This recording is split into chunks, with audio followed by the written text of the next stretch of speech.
A paz do Senhor, irmãos. O vídeo de hoje nós vamos continuar falando sobre sermos templo.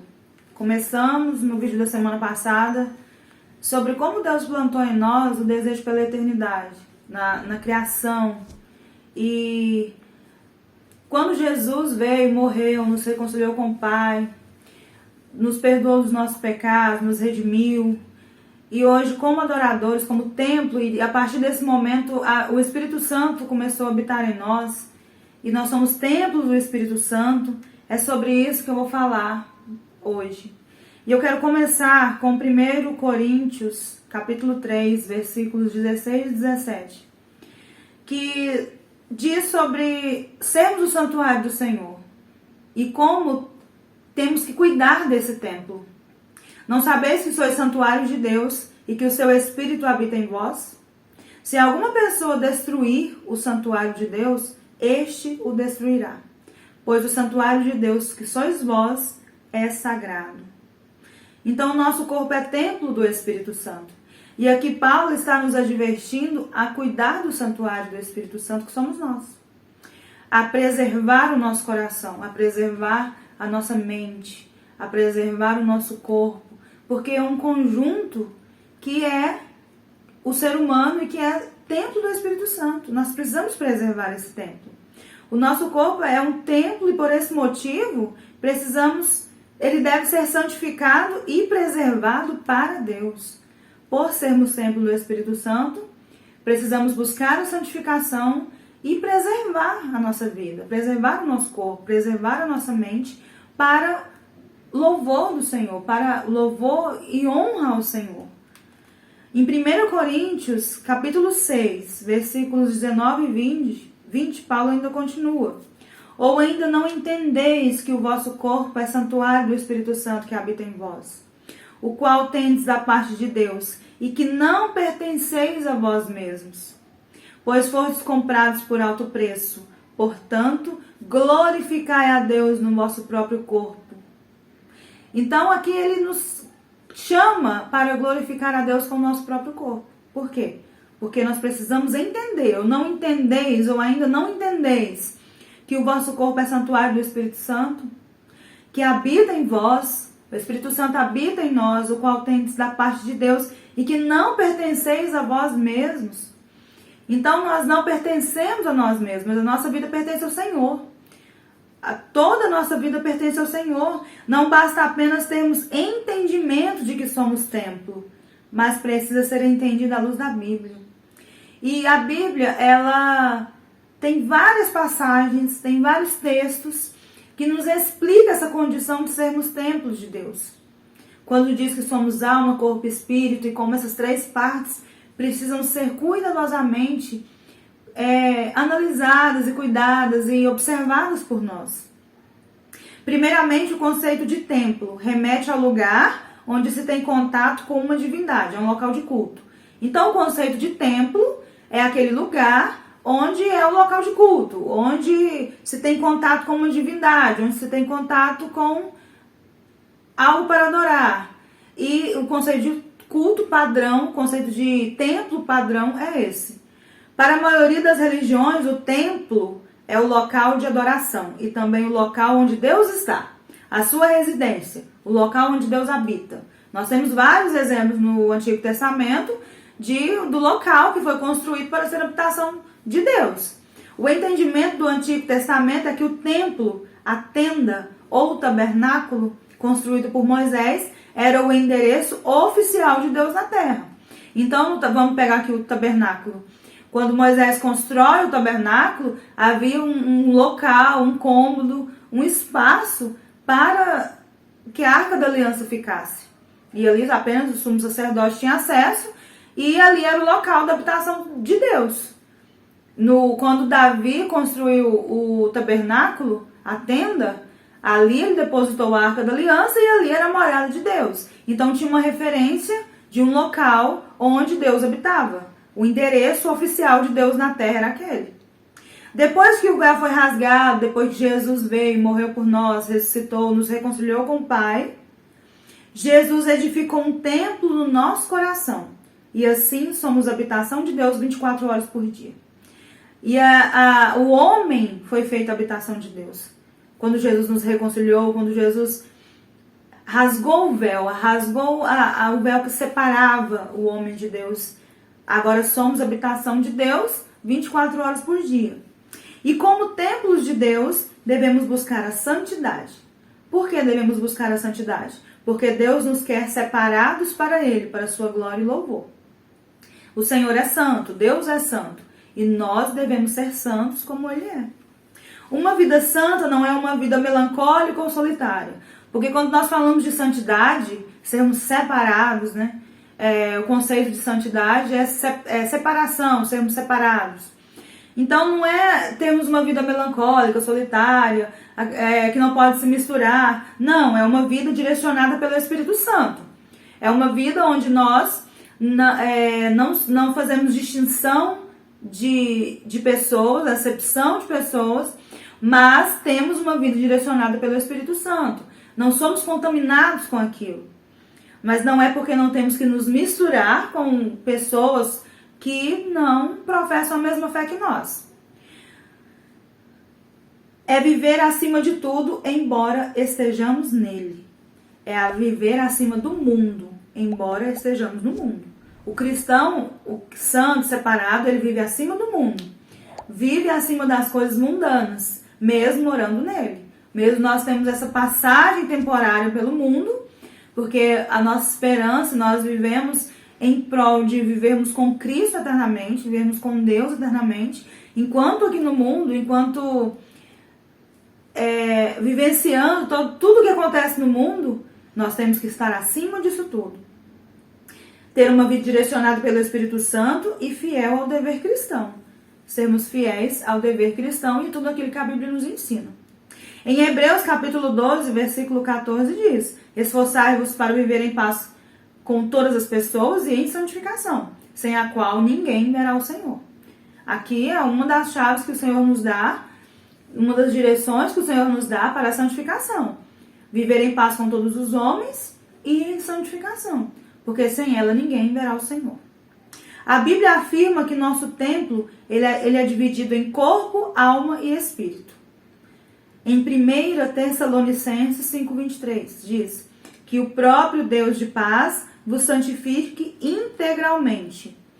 Que todo o vosso espírito, alma e corpo sejam mantidos irrepreensíveis na vinda de nosso Senhor Jesus Cristo. Aqui Paulo está afirmando que todo o vosso espírito, alma e corpo sejam mantidos irrepreensíveis na vinda de nosso Senhor Jesus Cristo. É assim que Deus quer nos encontrar, irrepreensíveis, vivendo de forma irrepreensível aqui na terra. E cada área deve ser cuidada com o máximo de atenção. Então nós temos que dar atenção para o nosso espírito, temos que dar atenção para o nosso corpo e temos que dar atenção para a nossa mente. Muitas vezes confundimos o espírito com a mente, mas a palavra de Deus divide bem o que é espírito e mente. A palavra de Deus em 1 Coríntios, capítulo 14, versículos 15 e 16, divide bem o que é espírito e o que é mente. Paulo chama a nossa atenção para essa diferença. Pois, se oro em língua, meu espírito também ora, mas o meu intelecto fica improdutivo. Diante disso, o que fazer então? Orarei com o espírito, mas ao mesmo tempo com a mente. Cantarei com o espírito, mas igualmente com a razão. Paulo está fazendo uma diferenciação aqui. Porque se eu oro em línguas, a minha mente fica improdutiva, a minha razão fica improdutiva. Então, se eu canto com o espírito, igualmente vou cantar com a razão. Se eu oro em espírito, orarei com o espírito, mas ao mesmo tempo com a mente. Cantarei com o espírito, ao mesmo tempo com a mente. Jesus nos ensinou que os verdadeiros adoradores são os que adoram ao Pai em espírito. Isto é, por intermédio do Espírito Santo que habita em nós. Os verdadeiros adoradores adoram ao Pai por intermédio do Espírito Santo, como está escrito em 1 Coríntios 6,17. Entretanto, aquele que se une ao Senhor em um só Espírito com Ele. Entretanto, aquele que se une ao Senhor em um só Espírito com Ele. Esse é o culto genuíno e verdadeiro. Quando estamos unidos com o Senhor, em um só Espírito com Ele, quando o nosso coração está rendido, quando nós temos corpo, mente e espírito, corpo, alma e espírito rendidos diante de Deus, Essa é a verdadeira adoração. Esse é o culto genuíno e verdadeiro. Quando o nosso espírito está em comunhão com o Espírito Santo, esse é o culto verdadeiro. A comunhão do nosso espírito com o Espírito Santo. É dessa comunhão que brota a verdadeira adoração dos verdadeiros adoradores, que adoram em espírito e em verdade. E se o Espírito Santo habita em nós, não podemos mais fazer tudo o que temos vontade com o nosso corpo e alma, pois isso afetará a nossa comunhão com Deus. Aí que entra o não sermos donos de nós mesmos. Nós temos um dono. Nós somos comprados, né, com preço de sangue lá na cruz. E nós não fazemos tudo o que temos vontade. Nossas vontades passam pelo crivo do Senhor, da palavra, da Bíblia. Todo o nosso ser tem que se adequar à palavra do Senhor, aquilo que o Senhor nos diz que é saudável para nós fazermos, para a santificação, para a salvação, para termos a salvação. E quando praticamos pecado, ignorando o Espírito, estamos apagando o Espírito Santo das nossas vidas. Aí ocorre um distanciamento do Espírito Santo. Paulo nos adverte em 1 Tessalonicenses, capítulo 5, dos versículos 16 ao 22. Conversai permanentemente a vossa alegria. Conservai permanentemente a vossa alegria. Orai constantemente. Dai graças em toda e qualquer circunstância, porque essa é a vontade de Deus, em Cristo Jesus para convosco. Não apagueis o fulgor do Espírito. Não trateis com desdém as profecias, mas examinai todas as evidências, retende o que é bom, afastai-vos de toda forma de mal. Como Paulo nos aconselha aqui, como a palavra de Deus, ela nos direciona, ela nos aconselha para aquilo que é certo. Por isso que temos que ter leitura da palavra constantemente. Temos que ler a palavra de Deus constantemente, porque ela diz tudo o que precisamos fazer para sermos santos. E ela atrai o nosso coração para o Senhor. O Senhor nos dá a revelação de quem Ele é através da palavra. Quando cuidamos da nossa mente e guardamos a nossa mente a enchendo de conhecimentos úteis, certamente seremos dirigidos por eles a caminhos melhores. Quando nós cuidamos do nosso espírito, não apagando o Espírito Santo, obedecendo, buscando a santidade, aquele que se une, como em 1 Coríntios 6,17, entretanto, aquele que se une ao Senhor em um só espírito com Ele, este é o verdadeiro adorador. E a nossa mente, precisamos cuidar dela também, enchendo a nossa mente com coisas úteis. Principalmente nessa era em que a internet, ela tem um lugar no nosso dia. Em muitos momentos do nosso dia, nós temos contato com informações. É muita informação. Hoje nós temos contato com tanta informação e precisamos administrar isso. Para não termos mentes cansadas, mentes esgotadas, mentes cheias daquilo que o Senhor não se agrada. E aquilo pode corromper a nossa fé, aquilo pode esfriar a nossa fé. Por isso precisamos encher a nossa mente com conhecimentos úteis. Certamente seremos dirigidos por eles a caminhos melhores. Se não enchermos a nossa mente com conhecimentos úteis, se ela estiver cheia de conhecimentos inúteis, os caminhos que a nossa mente vai tomar serão caminhos que desagradam ao Senhor.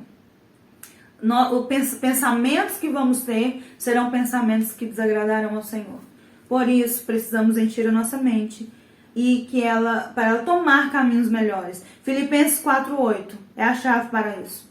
Concluindo, caros irmãos, absolutamente tudo o que for verdadeiro, tudo o que for honesto, tudo o que for justo, tudo o que for puro, tudo o que for amável, tudo o que for de boa fama, se houver algo de excelente ou digno de louvor, nisso pensai.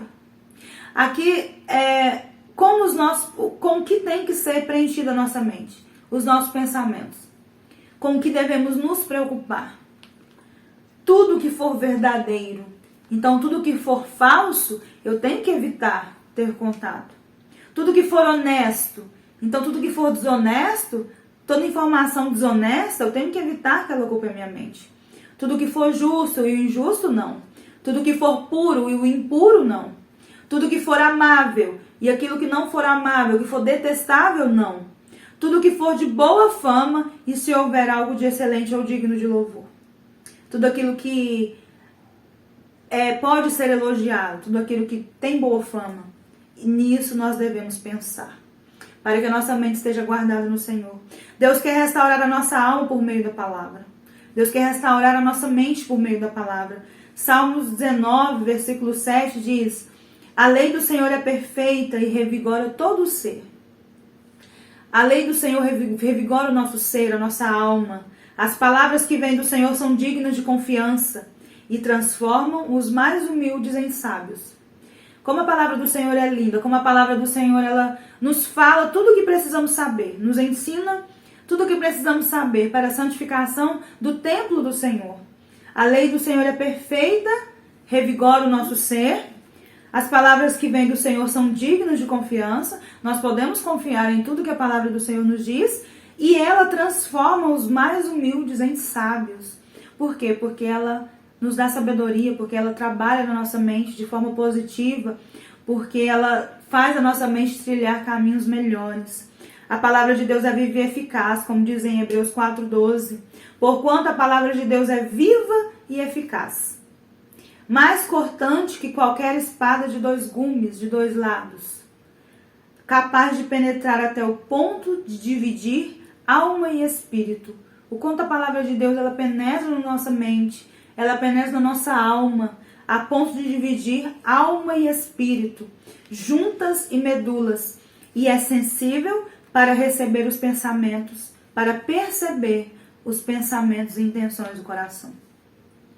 Como a palavra de Deus entrando na nossa vida, nós preenchendo a nossa mente com a palavra de Deus, ela tem essa sensibilidade de dividir alma e espírito, juntas e medulas. Como a palavra de Deus é sensível para perceber os pensamentos e intenções do coração e aí nos tratar. Não há nada nesse mundo que possa vivificar, preencher, purificar, restaurar e edificar e transformar a nossa alma mais do que a Bíblia. Não há nada que possa nos alegrar mais do que a palavra de Deus, nos consolar mais do que a palavra de Deus, nos restaurar mais do que a palavra de Deus. Quando nós cuidamos da nossa alma, como nós guardamos a nossa alma, guardamos a nossa mente na palavra de Deus, logo se enchermos nossa mente com a palavra, não haverá limites para o que Deus quer fazer em nós. O que Deus quer fazer em nós é algo grandioso. E nós só vamos dar espaço quando temos nossa mente sarada, nossa alma sarada. Um templo limpo, um templo a qual o Senhor tem prazer de habitar, a qual o Espírito Santo tem prazer de habitar. Não haverá limites para o que Deus quer fazer em você, se você der espaço para a palavra de Deus agir no seu coração.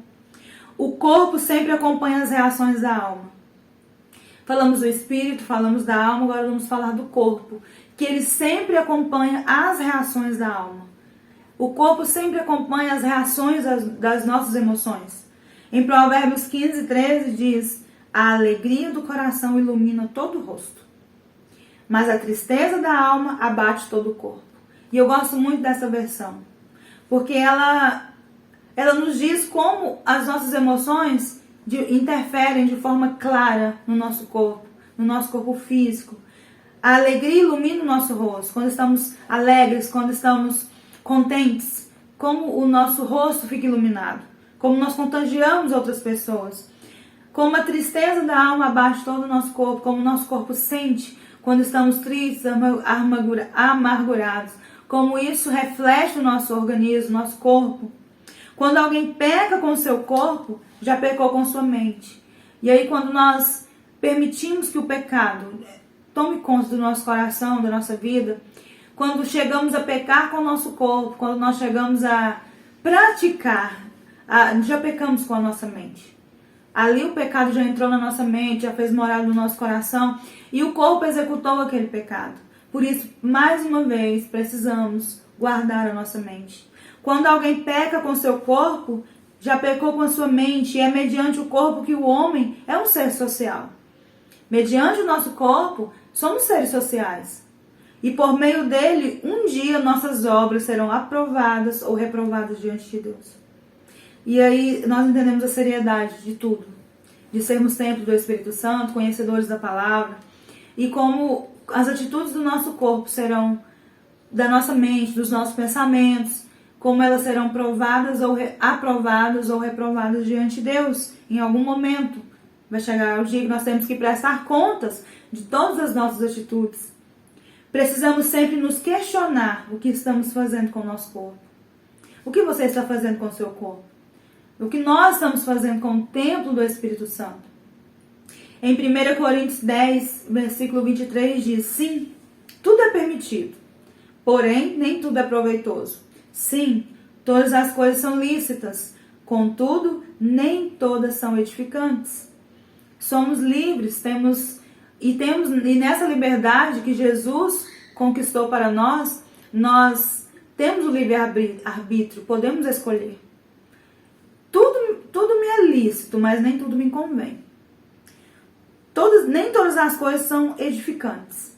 Eu posso fazer todas as coisas, mas nem todas elas me convêm. Eu preciso ter esse crivo da palavra de Deus na minha vida. Eu preciso, e é quando lemos a palavra de Deus, é quando temos esse acesso, quando nossa mente está cheia da palavra de Deus, que o Espírito Santo ele tem material para nos, como um sininho, quando vamos fazer algo que ele não se agrada, ele nos avisa. Ele tira a nossa paz para praticar aquilo. Por quê? Porque nós já dizemos: Espírito Santo, o Senhor é o condutor da minha vida. Espírito Santo, o Senhor mora no meu coração. O Espírito Santo me conduza. E Ele sempre vai nos alertar quando formos fazer algo que o Senhor não se agrada. E um verdadeiro adorador é aquele que a cada dia não se esquece dessa verdade. O verdadeiro adorador é aquele que não se esquece que tudo é permitido a Ele, tudo, mas nem tudo convém a Ele fazer. Que todas as coisas são lícitas, mas nem todas as coisas são edificantes. Por isso que não há mais espaço para perguntas de que posso isso, não posso aquilo. Porque quando nós temos essa morada em nós, quando nós somos templo do Senhor, do Espírito Santo, Ele mesmo, quando temos acesso à palavra de Deus diariamente, Ele mesmo vai nos dizer se é lícito, se não é lícito, se me convém, se não convém. E muitas vezes, mesmo sem paz, fazemos. E é aí que Satanás encontra brecha para nos distanciar do Senhor. E é aí que, quando nós sabemos que não me convém fazer aquilo, e eu faço mesmo sim, é aí que Satanás encontra aquela brecha que ele tanto quer para poder nos afastar do Espírito Santo. Porque se algo de errado acontecer com o seu corpo, vai entristecer o Espírito Santo que habita em você. E quando entristecemos o Espírito Santo, quando entristecemos a Deus, e ele se distancia de nós, ou nós nos distanciamos dele, né? Que é uma escolha nossa. Aí a tristeza toma conta da nossa alma. E isso se reflete em nosso corpo de alguma forma. E para terminar esse vídeo eu quero ler Efésios, capítulo 4, versículo 30. Que diz: e não entristeçais o Espírito Santo de Deus, com o qual fostes selados para o dia da redenção. Que o Senhor abençoe e guarde seu coração. Fala, povo de Deus! Já estão disponíveis as nossas xícaras personalizadas. Os que se interessarem, deixem um eu quero nos comentários do vídeo abaixo que logo a gente entra em contato.